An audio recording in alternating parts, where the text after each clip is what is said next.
Yo soy de gallego, gallego de Galicia, no cualquier tipo de gallego, de esos que a uno le preguntan, porque el gallego típico que se conoce en Argentina es el gallego Manolito de Mafalda. Bueno, ese no más bien sería más tipo Felipe en el contexto Mafalda. El gallego en Galicia es una persona que cuando uno se lo encuentra en una escalera nunca se sabe si sube o baja. El gallego sí sabe, pero los demás no. Y que siempre contesta con una pregunta.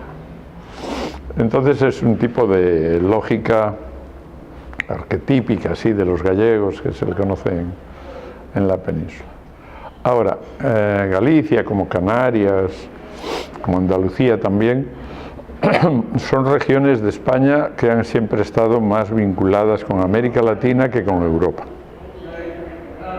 De hecho, los barcos de ida y vuelta, sobre todo con Cuba, Venezuela, la zona caribeña en general, llevaban y traían las canciones, la cultura,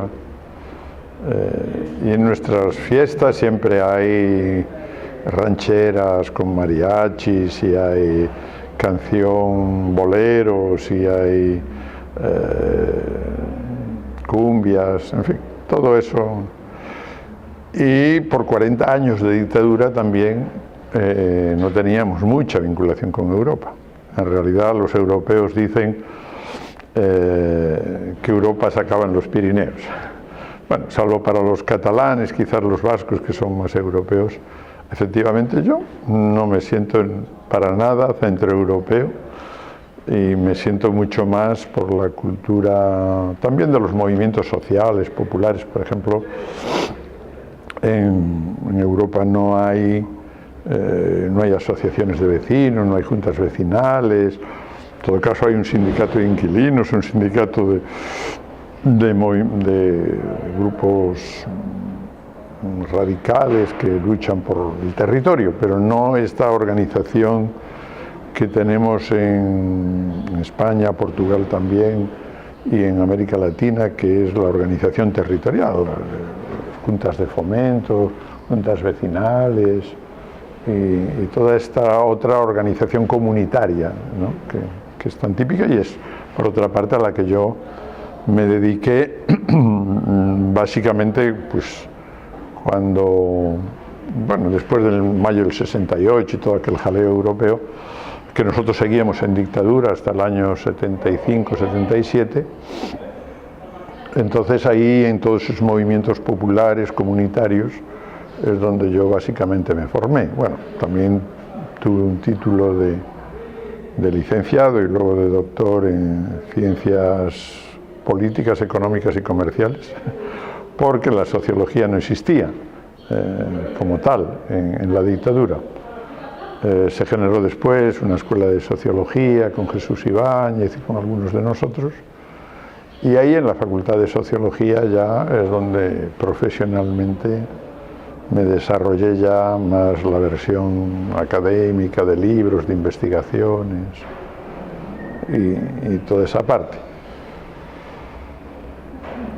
Bueno, en los años 80 sobre todo, supongo que tengo que entrar un poco por la historia, en los años 80 nos dimos cuenta que los métodos que habíamos tenido contra la dictadura, más o menos eficientes, no funcionaban en un sistema de democracia formal, de democracia representativa, y empezamos a trabajar con las comunidades y con los movimientos populares nuevos requisitos, nuevas variables que se necesitaban para interpretar qué estaba pasando con los movimientos y también para, bueno, una transformación de la sociedad en lo social, en lo político, que estábamos confusos, ¿no? Porque formalmente teníamos un gobierno socialista en España con Felipe González, pero que todos veíamos que no era socialista, es decir,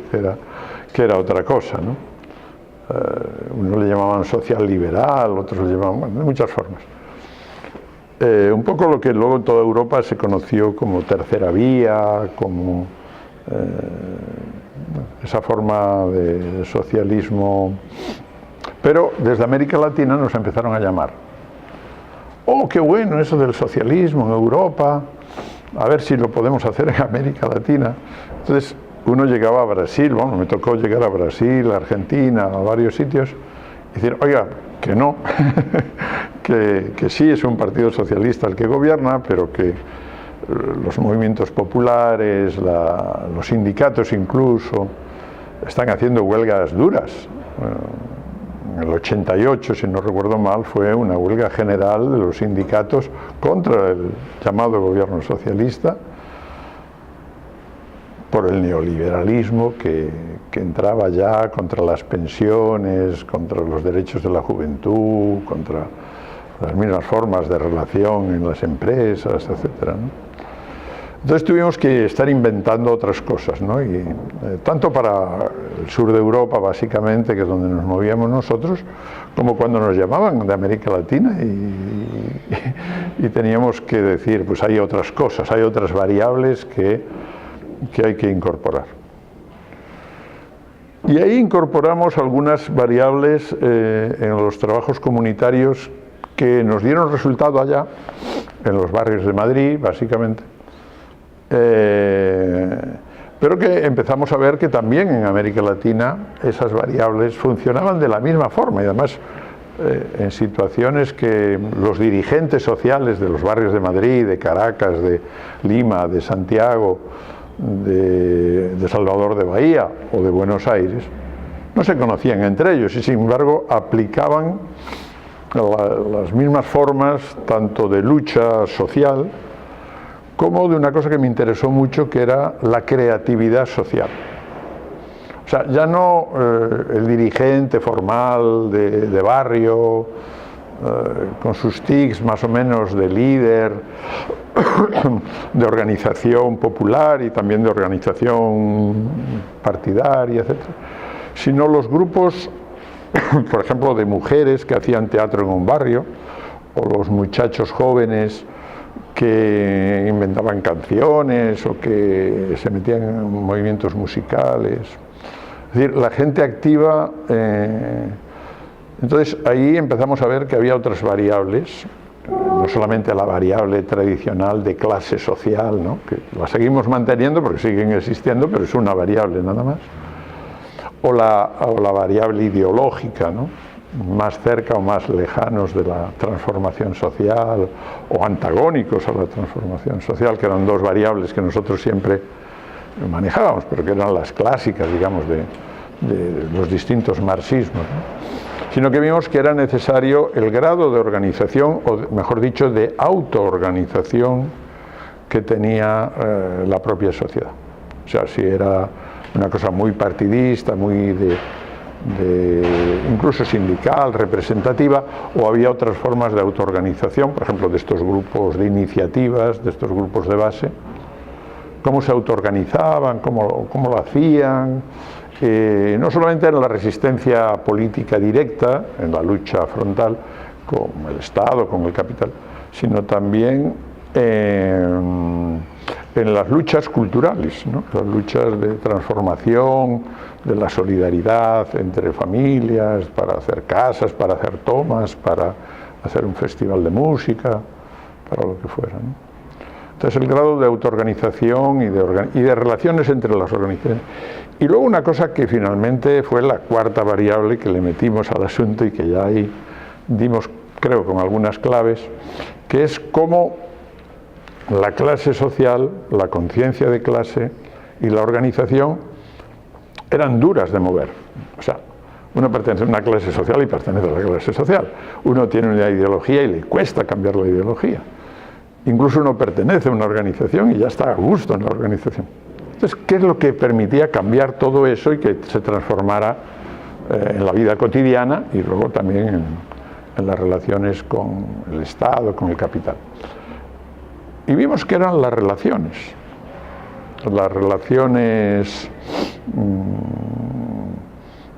emocionales, ¿no?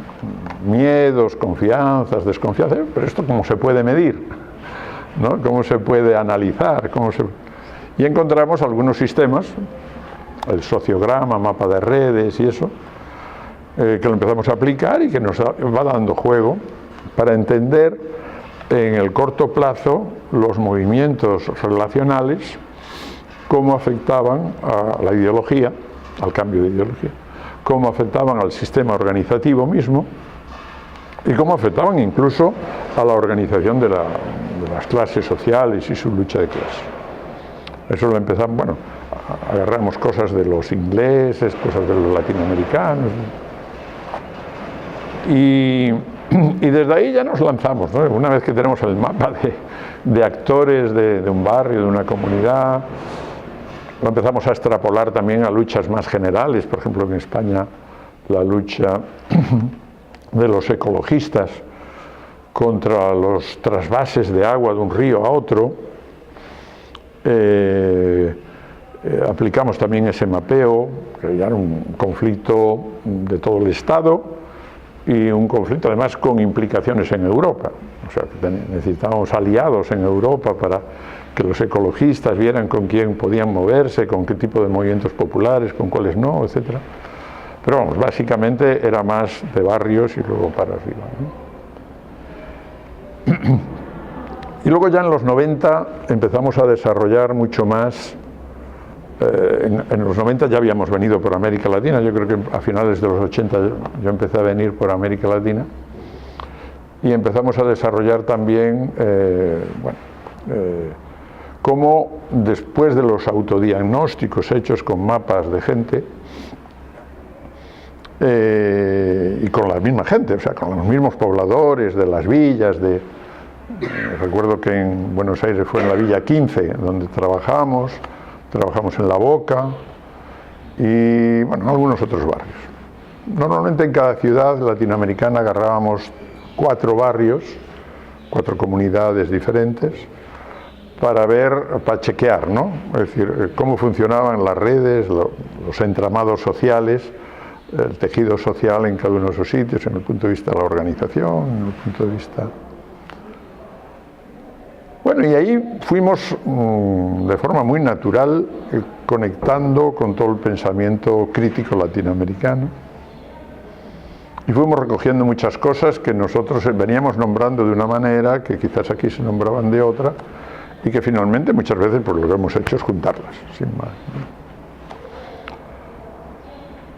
Entonces, por ejemplo, por supuesto que en nuestra universidad estaba Jesús Ibáñez, que era un compañero veterano de las ciencias sociales, de la sociología, y a través de él conectamos con Maturana y con Varela, y todos los conceptos de la autopoiesis, la inacción y todo ese lío, y ahí empezamos a fundar teóricamente una epistemología un poco más compleja de sistemas emergentes y no tan lineal como la que se venía usando tradicionalmente en las luchas contra, por lo menos contra nuestra dictadura, ¿no? Y que ya en sistemas democráticos representativos no daba todo el juego. Así por citar autores, tengo por lo menos una lista aquí de 15 latinoamericanos con los que he podido trabajar, bueno, he podido aprender, ¿no? Pichon Rivière, ¿no? Evidentemente, que yo no tenía ni idea, pero en Montevideo me dijeron, pero lo que usted está explicando es lo de Pichon Rivière. ¿Ah, sí? Y entonces ya pues, agarré, me vine a Buenos Aires, agarré los libros con la Quiroga, que no sé qué, y ahí fuimos metiendo todo, el ECRO, los grupos operativos y todas esas cosas. Bueno, yo no venía de la teología de la liberación, pero me encontré aquí con la teología de la liberación. Bueno, primero con Paulo Freire y toda la pedagogía de la liberación, con Dussel, la teología. Lo más que me interesaba a mí no era tanto la teología, sino la flexibilidad con que toda esta corriente abrió su ideología a lo que le decía la gente. Tenían una cierta mitología de que el pueblo siempre tiene razón, que es un poco excesivo, Pero sí es verdad que eso les permitía escuchar mucho a la gente y hacer una educación transformadora, etc., ¿no? Y por ese camino, pues, bien, muy bien. Para completar esta columnita que tengo aquí, tengo que hacer una referencia a Martín Barbero. Nos encontramos con Martín Barbero y nos encontramos inmediatamente. Con Rosana Reguillo también, etcétera, ¿no? Toda esa idea de las mediaciones, ¿no? De los medios a las mediaciones. Y hay una gran aportación ahí, yo creo, ¿no? Todo el trabajo con las mediaciones, porque enganchaba directamente con los mapeos de actores y con toda aquella historia que nosotros estábamos haciendo. Bueno, tuvimos la suerte a finales de los 80 de tener un apoyo de la universidad nuestra para hacer esas investigaciones, una propuesta de investigación. La primera fue Caracas y Bogotá, una comparación entre las dos ciudades. Después fue Buenos Aires y Salvador de Bahía, obviamente dos ciudades absolutamente diferentes, ¿no? Una ciudad negra, para decirlo de alguna manera, y una ciudad europea, por llamarlo. Lo que buscábamos era si la metodología funcionaba en situaciones muy dispares en términos de cultura, en términos de clase, en términos de urbanización, en términos, ¿ya? Pero que los códigos de transformación, de cambio de la vida cotidiana, de iniciativas comunitarias, etcétera, ¿qué tenían de común y cómo se podían analizar, ¿no? Y trabajar para... y cómo lo podían hacer las propias comunidades para transformarse ellas mismas, es decir, para hacer su plan estratégico, su plan de desarrollo, su plan de buen vivir, de cambio, ¿no? Entonces, ¿qué elegíamos? Pues ciudades muy dispares, después hicimos Lima y Santiago, o sea, las 6 más dispares que encontramos, y dentro de cada ciudad también una disparidad. O sea, buscábamos un barrio, una villa, muy marginal y antigua, otra villa marginal pero más reciente, de inmigrantes que vienen de Bolivia, no sé dónde, y un barrio más histórico, central, ¿no? Es decir, San Telmo, por ejemplo, y un barrio de clases medias, también para ver si el papel de las clases medias, ya trabajadores más fijos, más tal, también funcionaba con los mismos códigos o con otros códigos. Y en todas las ciudades hicimos esta misma perspectiva, a ver qué salía de todo eso. Bueno, salió un libro así de grueso ya, pero con muchas investigaciones y esas cosas. Bueno, primero sacamos un libro en Caracas, Las ciudades hablan, y luego yo saqué también otro libro en el 2006, Desbordes creativos, sobre la idea de creatividad popular, apoyándome un poco en estas historias. Bueno, por ahí era un poco la elección, ¿no? Y claro, era muy distinto, pues yo qué sé, como en la Villa 15, el puntero, pues cada vez que llegábamos se ponía a nuestro lado, o él o uno de sus adláteres, y no nos dejaba mover con tranquilidad, pero había otras iniciativas que no dependían del puntero. Y en el centro de Buenos Aires fue la experiencia del Padelay, es un antiguo hospital infantil que ocuparon villeros y que tiene toda una transformación muy interesante el proceso, ¿no? Entonces fuimos siguiendo también todo ese proceso y todas esas experiencias. Claro, ahí echamos manos ya y conocimos más de cerca, nosotros lo veníamos haciendo, no sabíamos nombrarlo, la investigación acción participativa de Falsborda.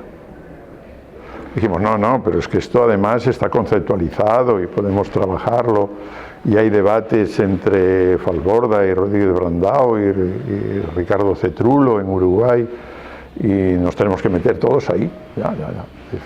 Entonces ahí ya hicimos un ataque en la universidad para crear todo un grupo de investigación. El nosotros es ese grupo de investigación, hoy le llamaríamos Red CIMAS, CIMAS, Ciudadanía, Medio Ambiente Sostenible, y creamos un máster que duró 17 años, primero en Madrid, al poco en Barcelona. Nos pidieron los compañeros de Barcelona de desarrollarlo allá, en la Autónoma, después en Sevilla, en Bilbao, en La Laguna, en Canarias, y después también acá, claro, es decir, porque los contactos eran tan frecuentes que en Ecuador, en Perú y en Chile, básicamente es donde estuvimos varios años haciendo el máster de algo así como investigación participativa, desarrollo local, ¿sí? Trabajando, pues ahí ya una variedad enorme de temas, ¿no? Desarrollando, bueno, modificando. Empezamos a hacerle algunas críticas a la IAP y a Orlando Falsborda, amigables, ¿no? De hecho le ofrecimos que nos prologara algún libro y esas cosas, hasta el Congreso del 97 en Cartagena, Indias, que fue un congreso, un gran homenaje a Orlando Falsborda, de todas las ciencias sociales mundiales, reconociendo las aportaciones de la investigación participativa latinoamericana al resto de los sitios, ¿no? Y bueno, por ahí fuimos viendo en Ecuador toda la línea de la agroecología, o como Martínez Alier le llamaba, la ecología de los pobres, que ahora hemos tenido 2 años seguidos de trabajo allí intenso en Ecuador y la hemos podido acompañar muy de cerca, ¿no? Con otras investigaciones y esas cosas, por seguir con aportaciones latinoamericanas. Bueno, está toda la línea indígena, ¿no? Sobre todo en los Andes, el Sumac Casay, el Sumac Camaña, y toda esa reconceptualización epistemológica desde otros saberes no occidentales, toda la línea de la descolonización o decolonización de los saberes demasiado pegados a Europa y poco pegados en el contacto interlatinoamericano. Yo creo que hay también cosas, bueno, el propio Foro Mundial de Porto Alegre, también en los 2000 ya, y toda esa aportación como referencia de una internacional de movimientos sociales no partidista y no militarista. Esto es un debate interesante que aparece ya que estamos en la Casa del Che, ¿no? También es un caso interesante ahí. ¿A qué te referís con esto de no militarista?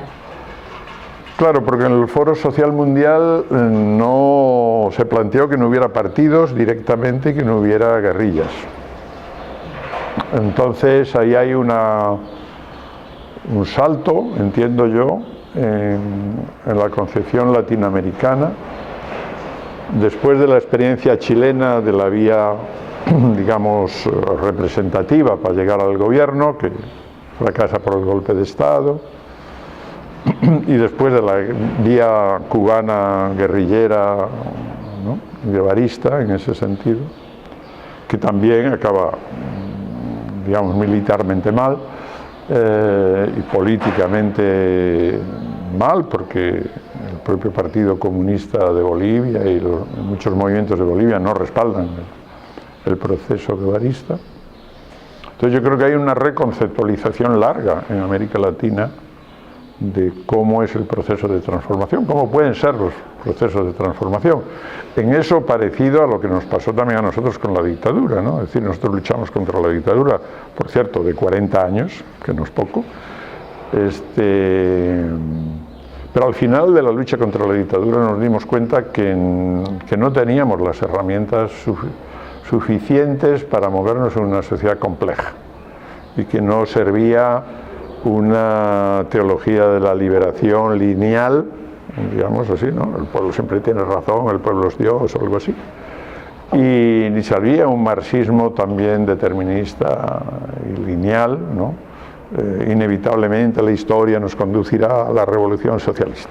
No, la cosa era es bastante más compleja, y necesitamos dotarnos de un pensamiento crítico latino más profundo, Y muchas de esta gente con la que... Claro, aquí se había hecho la teoría de la dependencia, pero tampoco dio mucho de sí. Con Pablo González Casanova y con Hugo Zemelman y con otra gente sí se empezó a teorizar toda la cuestión del sujeto popular, de los movimientos populares. Yo creo que ahí hay una impronta grande a lo largo de los 90, también con los movimientos indígenas, zapatistas, la CONAI en Ecuador, etcétera, de unos sujetos plurales, unos sujetos que se autoconstruyen. Y yo creo que ahí hay unas dimensiones muy creativas y algunos de los teóricos latinoamericanos han aportado ahí grande. Y yo creo que de ahí viene lo que pasa en Venezuela, lo que pasa en Bolivia, lo que pasa en Ecuador, bueno, y en cierta medida lo que pasa en Brasil, ¿no? Que son movimientos más de abajo para arriba, que en un momento determinado agarran a un líder, pero que no es un líder de partidos clásicos, y que dependiendo cómo fue la evolución del líder, también los movimientos ahí no se acaban de encajar, ¿no? Los movimientos indígenas de Ecuador no acaban de encajar y acaban criticando abiertamente a Correa, por decirlo de alguna manera, ¿no? Y las experiencias de presupuesto participativo, que es otra aportación latinoamericana a las ciencias sociales mundiales, arrancan en Porto Alegre, se extienden por todo Brasil, de alguna manera llevan a Lula al gobierno, pero luego el partido no acaba de responder a esa democracia de base, a esa democracia participativa por abajo, ¿no?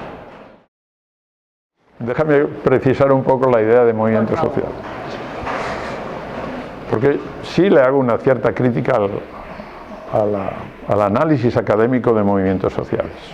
En el último libro, bueno, luego tendré que hacer publicidad de él,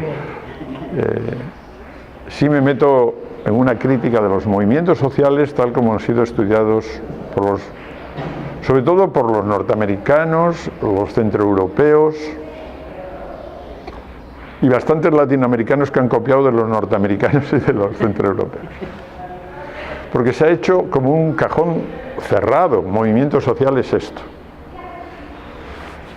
Bueno, nosotros en esos mapas de redes y esas cosas entendemos, primero, que dentro de los movimientos sociales, dentro de las comunidades, dentro de los movimientos de ocupación de tierras, de ocupación del propio MST, etcétera, hay conflictos internos grandes. Y entonces que hay una complejidad interna al movimiento social, que el movimiento social no es una cosa así monolítica, ¿no?, en donde el pueblo siempre tiene razón, el movimiento social siempre tiene razón, no, el movimiento social se equivoca. El movimiento social tiene distintas estrategias, hay peleas internas, y eso no se puede obviar. Es decir, yo creo que necesitamos instrumentos analíticos dentro del movimiento social, por un lado. Pero además el movimiento social no funciona solo, sino que funciona con gente dentro del aparato del Estado, gente dentro de las universidades, ONGs y no sé cuántos otros grupos que hay en un mapeo de una sociedad, de Rosario, como de Buenos Aires, como de Santiago, como de Madrid, como de Barcelona, como de Caracas o Bogotá. Eso lo encontramos muy claro, es decir, son movimientos que tienen una cierta identidad, pero tienen mucho más identificaciones en proceso y aliados estratégicos fuera de los movimientos sociales, por ejemplo, la prensa y la comunicación. Si no tienes prensa y comunicación, el movimiento social no tiene la misma eficiencia. Si no tienes técnicos, urbanistas, sociólogos, arquitectos que te apoyan desde entidades varias, universitarias, ONGs, etc. Incluso si no tienes dentro del propio aparato del Estado, quiero decir, dentro de municipios, dentro de no sé qué, apoyos, pues muchas veces no tienes cómo resolver. El movimiento social tiene que ir resolviendo y dando resultados a corto plazo, aunque su finalidad sea la transformación a largo plazo. Entonces nosotros tenemos otro concepto que manejamos mucho más, que es conjunto de acción, que es mucho más situacionista. Es decir, que no habla de la historia del movimiento obrero, de la historia del movimiento feminista, ¿no?, sino de situaciones muy concretas y muy operativas.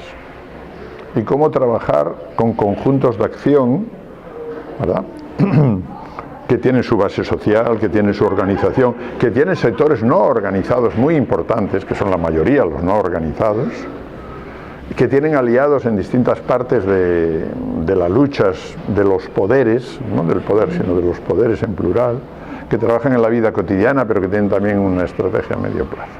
Para nosotros, conjunto de acción es un análisis mucho más situacionista y menos académico que movimiento social. Bueno, yo creo que el movimiento popular, en las acepciones de Hugo Zemelman o de Pablo González Casanova, etcétera, estaríamos más cerca precisamente por esa zona que se construyó básicamente en México, etcétera, ¿no?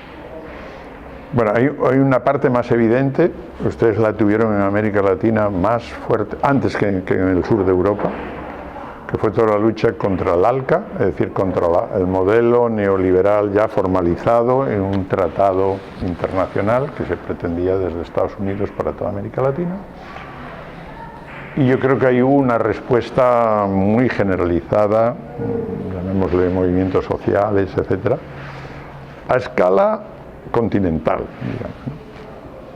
Y también agravada, obviamente, por todas las crisis que iba provocando en Argentina y en todos los países las políticas del Fondo Monetario Internacional, ¿no? Entonces yo creo que ahí se quedó bastante claro a nivel internacional. Ahora, cuando eso se baja a la vida cotidiana, eso, y sin desconexión, digamos, hay luchas mucho más concretas, que donde yo veo la necesidad de hacer análisis más situacionistas, más concretos, ¿no?, de objetivos, pues yo qué sé, no solamente por cosas negativas, sino incluso por reivindicaciones culturales positivas. Montevideo ahora se me ha venido a la cabeza no solamente las murgas de carnaval, sino también el candombe, ¿no?, y cómo se ha ido recuperando y cómo hay llamadas todos los sábados ya. Entonces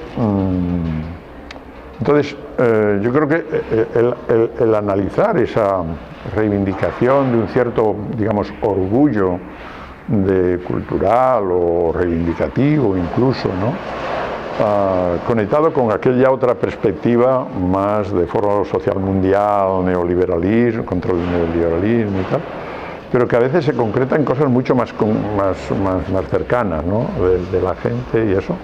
Y esa conexión yo creo que sigue existiendo en América Latina.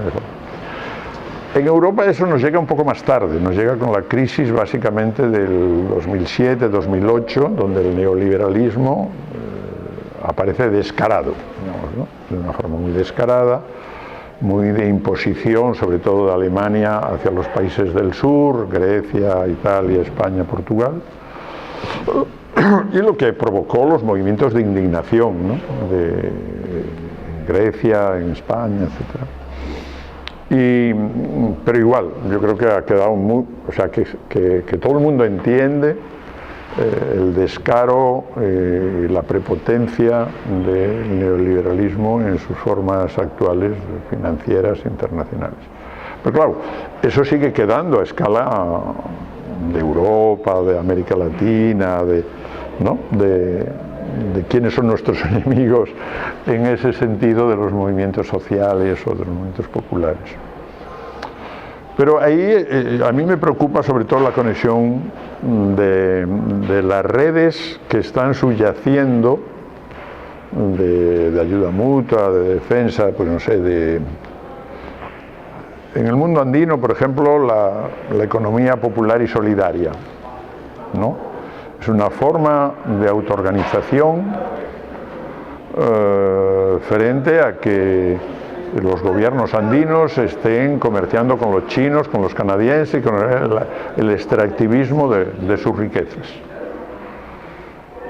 Entonces ahí lo que falta a veces es el elemento intermedio. Es decir, quizás los elementos defensivos, los elementos de autoorganización popular, no directamente político-partidarios, ¿no?, sino sociopolíticos en el sentido de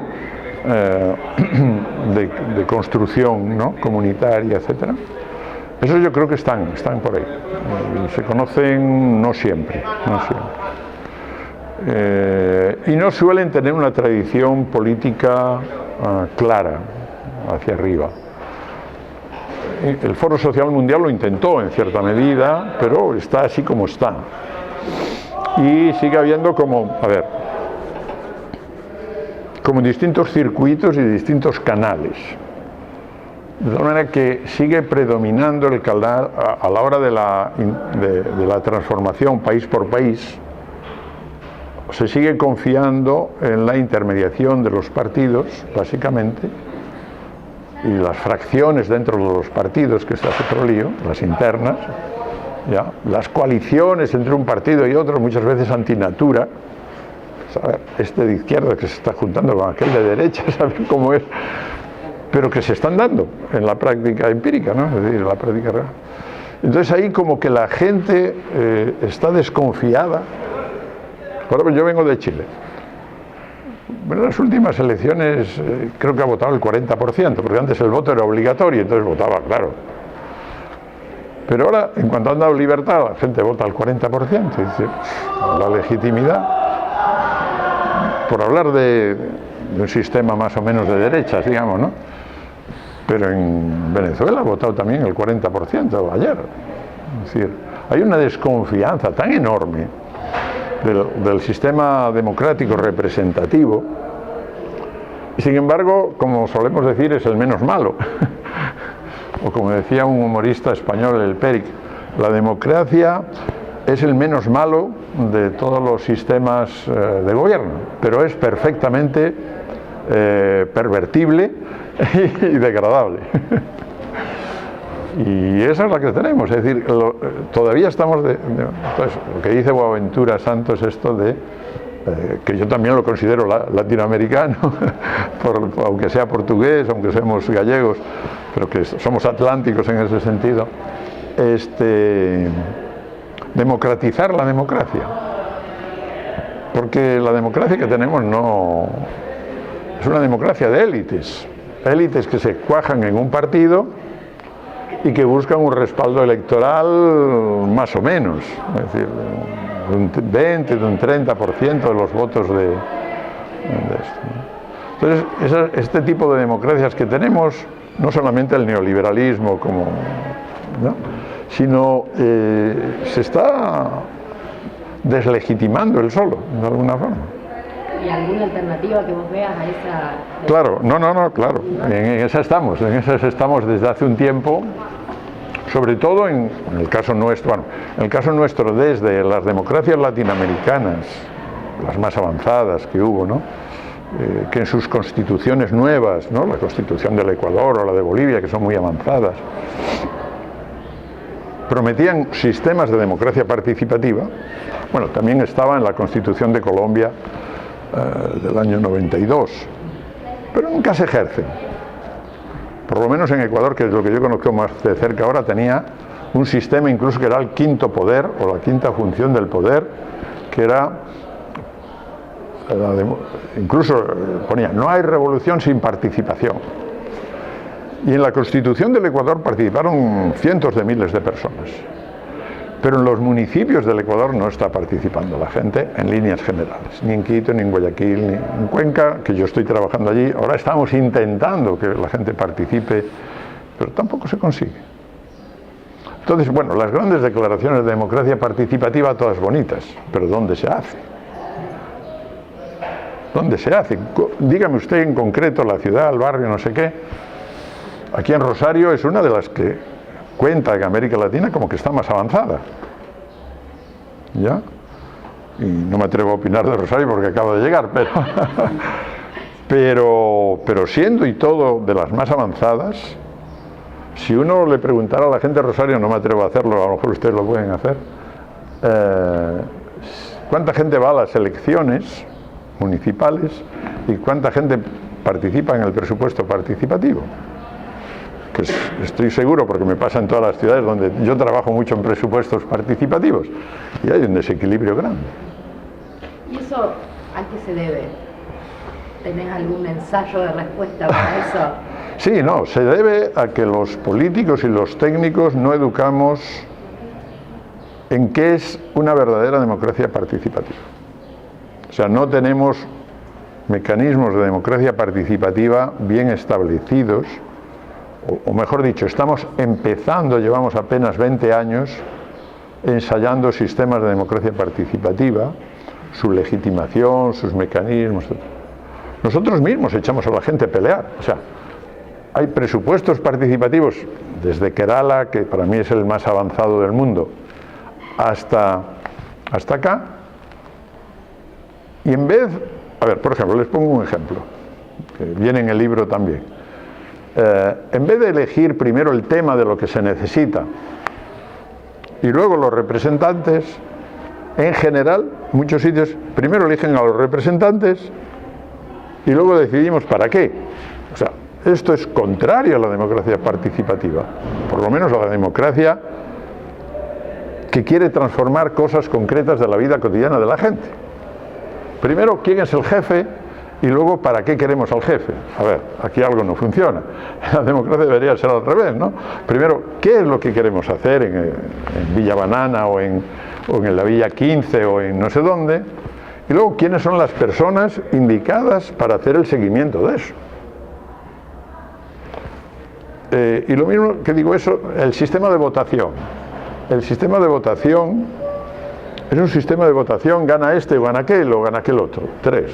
Que lo copiamos del sistema electoral representativo, que ya sabemos que no funciona, o que funciona poco.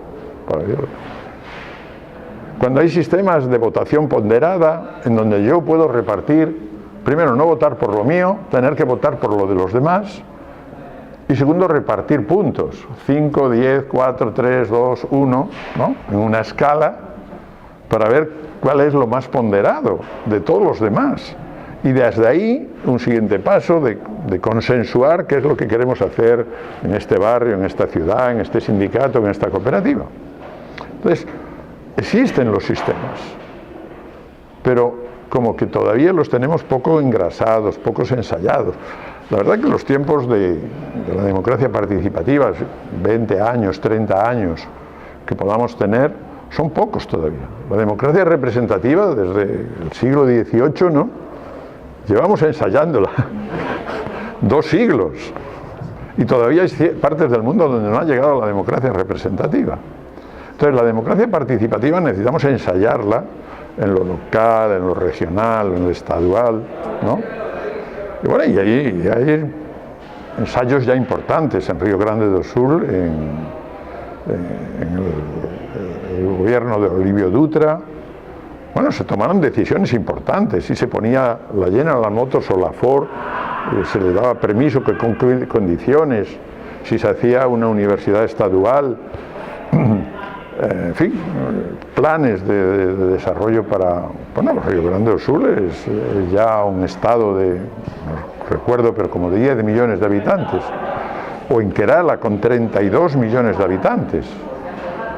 Desde el año 96 con un sistema de planificación participativa, por eso me parece muy avanzado, ¿no? Entonces, a mí me parece que tenemos que seguir perfeccionando. Yo en el libro planteo que hay una vía, un circuito, que es el circuito electoral, el que tenemos, perfectible, pero que yo no me molestaría tanto en encerrarnos en cómo podemos mejorar ese sistema, que está bien que se mejore, pero hay que crear otros sistemas en paralelo. Entonces, el sistema de planificación participativa, estos ejemplos que estoy diciendo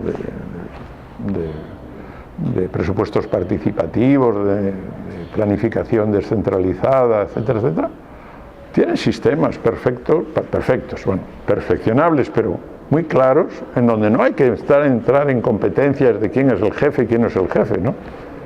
Sino que son otros sistemas. El sistema de observatorios, basados también en la colaboración ciudadana, etcétera. En Madrid estamos construyendo ahora uno paralelo al Ayuntamiento de Madrid. Son amigos nuestros los que gobiernan en Madrid, ahora Madrid, ¿no? Una candidatura de Unidad Popular. Pero nosotros estamos creando un sistema paralelo, para poderles criticar, para poderles hablar desde los movimientos sociales, las universidades, de las ONGs. No solamente esperar a que llegue el juez y diga ustedes son corruptos, no, antes de que llegue el juez y la policía, ya un observatorio puede ir observando y diciendo no, pues esto no va bien, tengan cuidado, aquí esto está fallando, ¿no? Es decir, estas cosas, hay experiencias desde las agendas locales 21, desde Seattle, etcétera, en donde se hace cada 2 años una evaluación popular de cuál es la sustentabilidad, la calidad de vida de la ciudad, etcétera, ¿no? Hay sistemas. Bueno, hay que generalizarlos, experimentarlos en distintos países, en distintas ciudades, etcétera. Y sistemas de cogestión de los centros sociales, ¿no? Por ejemplo, este tipo de centros que tienen ustedes aquí, que me está recordando mucho a uno que se llama El Matadero en Madrid, otros que hay en Barcelona y otros que hay en otros sitios, son centros cogestionables. Quiere decir que los usuarios del centro y la administración pública pueden llegar a acuerdos de cogestión entre colectivos y eso se está experimentando también en todo el mundo. Y eso no necesita tanto de quién es el jefe, ¿ya? Sino que esto es público, esto es de... Ahora, por ejemplo, en Barcelona, ahora la candidatura incluso que gobierna en Barcelona se llama Barcelona en común, toda la lógica esta de los comunes, ¿no? Que viene ahora rescatada por la premio Nobel Elinor Ostrom y toda esta gente, y toda la lógica de los comunes, que es lo público no estatal, lo público no gobernado por el jefe del partido X que ha sido votado, sino lo público que viene de los movimientos cooperativos, de los movimientos comunitarios, etcétera, que se autoorganizaban la propiedad comunitaria de la tierra entre los indígenas de los Andes o entre los campesinos de Galicia o de Euskadi en España, ¿no? Esas tradiciones están todavía ahí. En mi pueblecito, que es un pueblecito muy chico de 1500 habitantes, bueno, la escuela tenía no sé qué problemas en el patio y allá fuimos todos los vecinos a arreglar la escuela. Las escuelas del municipio, sí, pero los vecinos sabemos cómo queremos arreglar la escuela.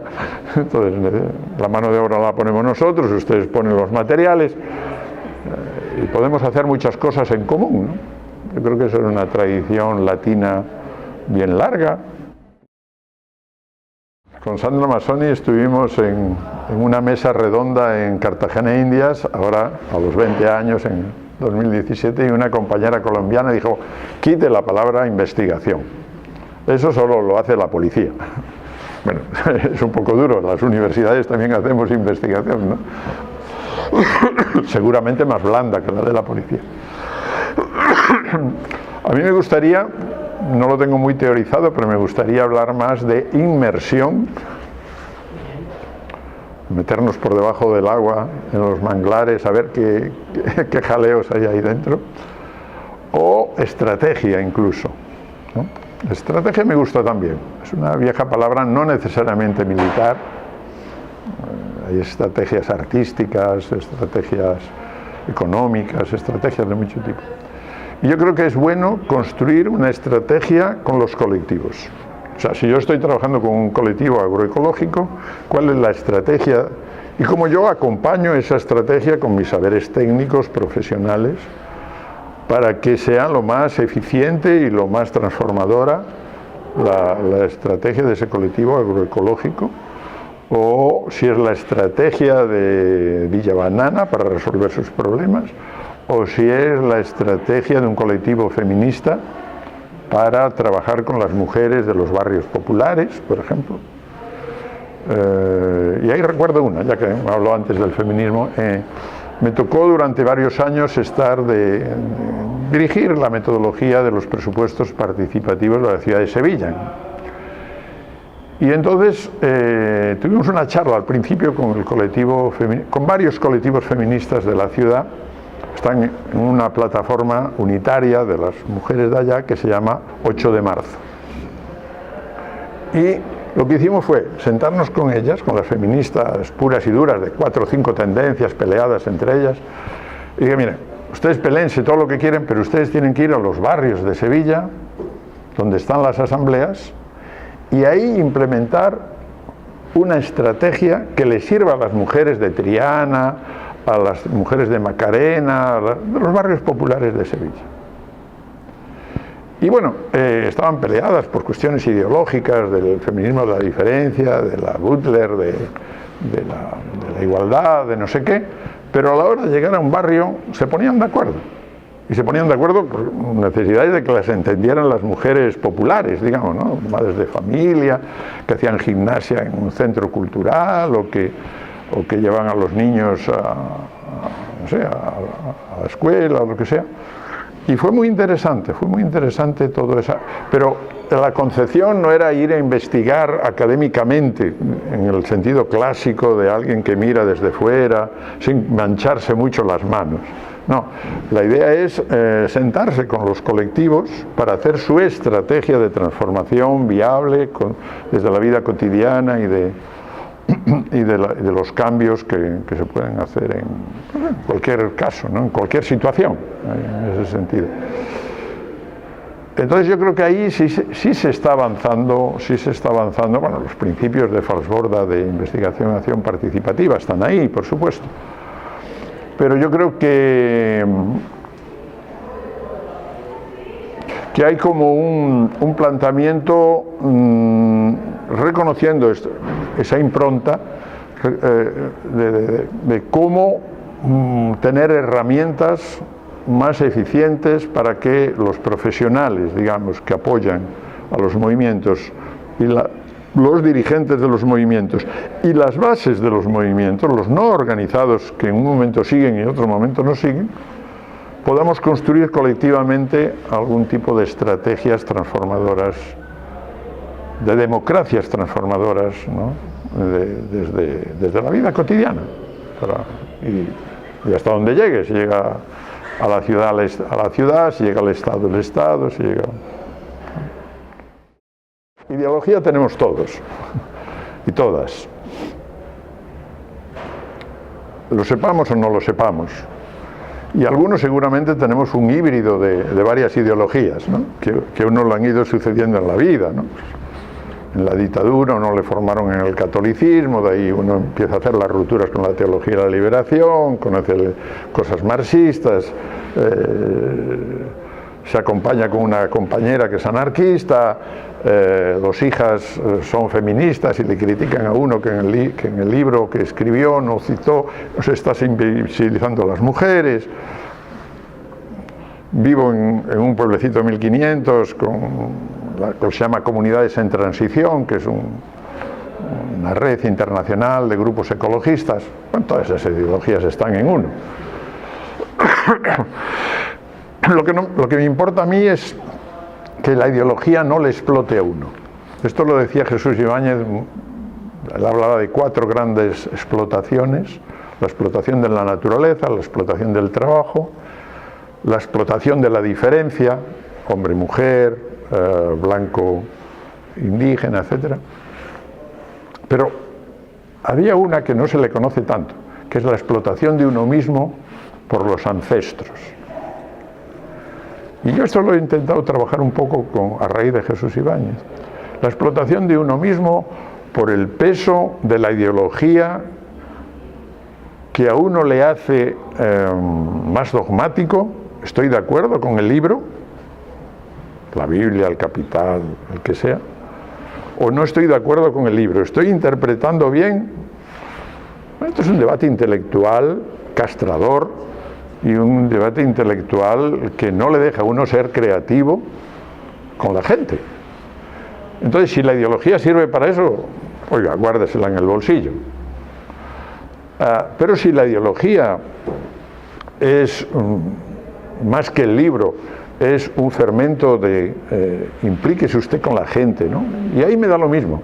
Si es la teología, o sea, yo voy a un barrio de Bogotá y voy con un tipo de la teología de la liberación, y voy otro con el grupo evangélico no sé qué, y voy con un señor que tiene que tomarse 2 copas de coñac para poder acercarse a los pobres, y voy con un marxista, me da igual con quién voy ya.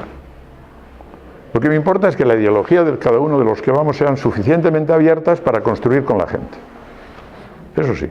O sea, si las feministas de Sevilla tienen una ideología suficientemente abierta para trabajar con las mujeres populares de los barrios, que les dice uno, es que el colectivo LGTB, ¿y eso qué? ¿Esos son los maricones o qué? Quiero decir, si entramos con una ideología suficientemente abierta para construir desde ahí, entonces las ideologías me sirven como estímulo, porque no me están explotando los ancestros a mí.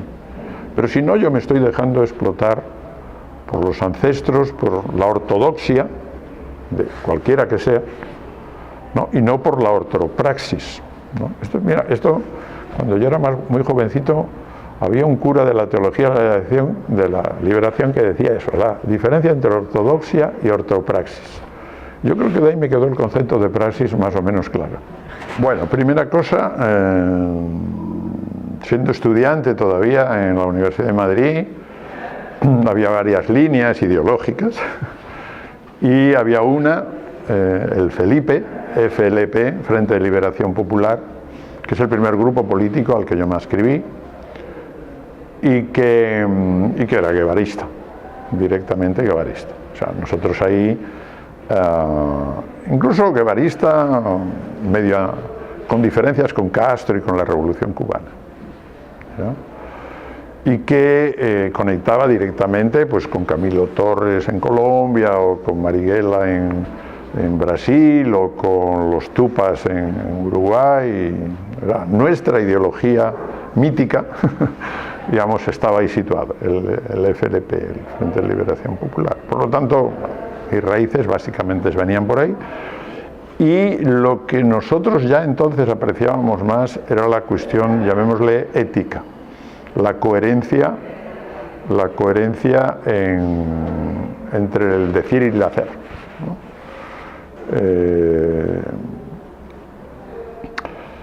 Y luego ya, digamos que ha habido todo un debate de algunos textos del Che, sobre todo sobre economía, y las diferencias económicas que él veía dentro del modelo cubano, digamos. Y todo un debate, ¿no? que ha habido por ahí, que bueno, no me voy a meter más ahí porque es un debate en el fondo entre una lógica de la ortodoxia de la URSS, ¿no? Sobre Cuba, y las reacciones del Che, y la lógica de una economía más basada en la voluntad, en la ética, en la colaboración, etcétera, que no encajaba con el centralismo burocrático más tipo URSS. Claro, lo que yo no rescataría en estos momentos sería la guerrilla en esos términos, la lucha armada, etcétera, ¿no? Creo que, por ejemplo, el ejemplo de los zapatistas es mucho más avanzado en ese sentido, más ajustado a un mundo donde la comunicación se ha vuelto el nuevo instrumento, ¿no? El nuevo instrumento de las batallas transformadoras. Entonces, seguramente hoy la metralleta es, no sé si es necesaria o no, pero desde luego es mucho más útil la Internet y Facebook y no sé cuántas cosas más, y manejar bien todos esos instrumentos que tampoco se manejan solos. O sea, yo creo que el mito de la guerrilla, por ejemplo, la primera experiencia de socialismo participativo, democrático, que es Villa El Salvador, en el sur de Lima, Cuaves, Comunidad Urbana Autogestionaria Villa El Salvador, un ejemplo realmente extraordinario en América Latina. Bueno, lleva 2 fusiles puestos en su simbología, ¿no? La simbología de mi generación, digamos, ¿no? Pero ellos básicamente lo que han hecho es la democracia participativa real, digamos, ¿no? Y han llegado a tener un polígono industrial muy fuerte, agroganadero, transformar la pobreza extrema, una pobreza digna, etc., ¿no? Pero entonces, esos símbolos que entonces utilizábamos, digamos, de la guerrilla, de la lucha armada, la guerra civil española, hoy o pasan por los sistemas comunicativos complejos. Por ejemplo, en Madrid estamos utilizando básicamente, los compañeros que están en el gobierno están utilizando básicamente Internet. 100 millones de euros que decide la ciudadanía por Internet, así de directo. ¿Por qué? Porque son hackers. Pablo Soto, Miguel Arana, Medialab Prado, etcétera, que están en un edificio así como este, remodelado. Todos ellos están utilizando constantemente Internet. Pero hay que aprender a utilizar Internet. Igual que había que aprender a utilizar los fusiles en Bolivia o en Cuba. No se mueven solos. Internet hay que moverlo con grupos motores, con grupos de iniciativas, con colectivos que saben cómo, de para qué, etcétera. Tiene una parte de vinculación cara a cara. Un compañero de Barcelona, que trabajan también en participación, me decía: oye, estos de Internet, todos los hackers estos necesitan estar en la misma sala juntos. Pero si utilizan Internet, ¿por qué no trabaja cada uno en su casa? No, necesitan estar en la misma sala, en el mismo espacio juntos para manejar bien Internet. Porque el cara a cara es previo al Internet. Entonces, uno necesita, o en las plazas ocupadas de la Plaza Cataluña, la Puerta del Sol, necesitábamos estar juntos para poder manejar Internet. Muy curioso, entonces, cómo se forma esa red cara a cara y cómo se articula con él. Yo creo que en eso sabemos poco. Yo estuve de presidente de una tesis doctoral sobre ciberdemocracia, cuya conclusión de la tesis doctoral en Alcalá de Henares, un muchacho, un hacker también, decía: no hay ningún sistema de ciberdemocracia en el mundo. Y se ha intentado desde hace 10 o 15 años. Y seguramente lo que se hizo en Río Grande del Sur en un momento determinado, o lo que se está haciendo ahora en Madrid, Barcelona, son cosas muy avanzadas. Pero como yo lo tengo cerca, creo que se necesita mucha más experiencia todavía para que eso acabe de funcionar de forma regular y bien. Por ejemplo, para recibir en Internet propuestas de la ciudadanía, perfecto. Ahí recibimos decenas de miles. Para votar, incluso perfecto. Hay ya sistemas en donde uno puede votar masivamente por Internet, pero el problema no es eso, porque la democracia no es hacer iniciativas y luego votar. El problema de la democracia transformadora, es deliberar y construir colectivamente. Entonces, si yo tengo 60 propuestas que me llegan de transporte en Internet y llego de mi trabajo a las 8 de la tarde, de la noche, y tengo que leerme 60 propuestas de transporte, 60 de vivienda, 60 de mujer, 60 de juventud, 60 de no sé qué, digo, oiga, no. No. Demasiados insumos para que yo pueda decidir. Entonces, ¿cómo discutir, elaborar, deliberar? Bueno, algunas propuestas tenemos por ahí, ¿no? Para que eso funcione, para que la democracia participativa funcione y para que en algún momento podamos construir comunidades, construir lo común, y desde lo común también asaltar, por supuesto, la transformación del Estado y la transformación del neoliberalismo y todas esas cosas. Pero hoy del Che yo diría, ese espíritu ético revolucionario, esa visión de la economía más humanista, digamos, más humana, y no tan de cálculos macroeconómicos. Y algunos, creo que por ahí empataría más con esta lógica de los comunes, de los grupos de iniciativas, de los grupos motores y de todo esto, que no con el sistema, por un lado, burocrático, que se instaló modelo URSS, por un lado, y con algunos detalles más llamativos de película, como puede ser el uso de las armas o el uso de Internet. Entonces, creo que son cosas episódicas o periféricas respecto a lo que es el fondo de la cuestión de lo que estamos.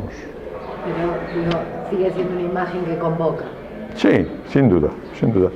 Le recuerdo una cosa, en Ecuador, yo trabajo mucho en Ecuador, y había un graffiti en un colegio de La Salle, la imagen del Che.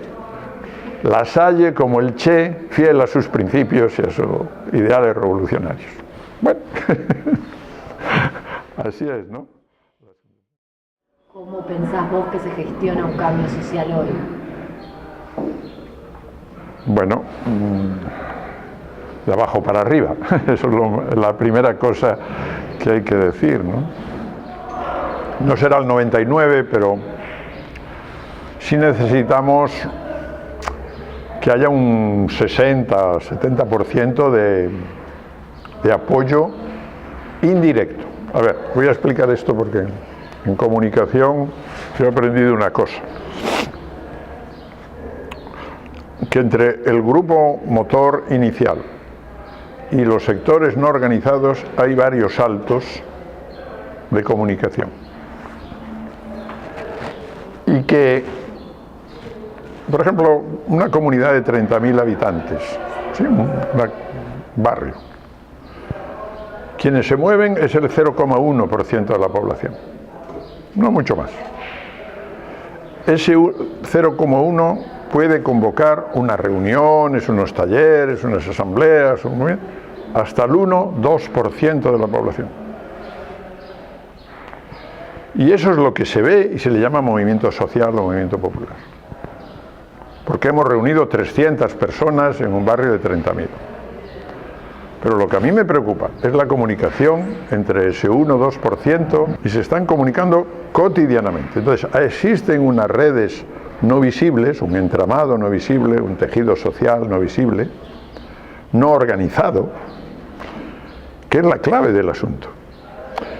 Y estudiando eso, yo lo que veo es que entre el 1-2% y el 100% hay por lo menos 3 niveles. Un primer nivel, que es un 25%, 30%, 20%, que son los que, clave, son los retransmisores entre los que acuden a las reuniones y los que no acuden a las reuniones. Que son los transmisores, esos son clave. Los siguientes en ese proceso son los pasivos, la mayoría, ¿cómo se llama? La mayoría pasiva, ¿no? Esa que vota, pero no sabe ni lo que vota. Vota lo que dice ese 20-30% anterior, que en la familia es uno que tiene opinión, o en el trabajo es uno que tiene opinión, sí. Y luego hay un 20% que esos ni votan, ni les interesa nada, y les importa un rábano absolutamente todo lo que hagan ustedes, los otros, los otros y los otros y los otros. Es decir, descartemos el 20% final, que ni siquiera es pasivo.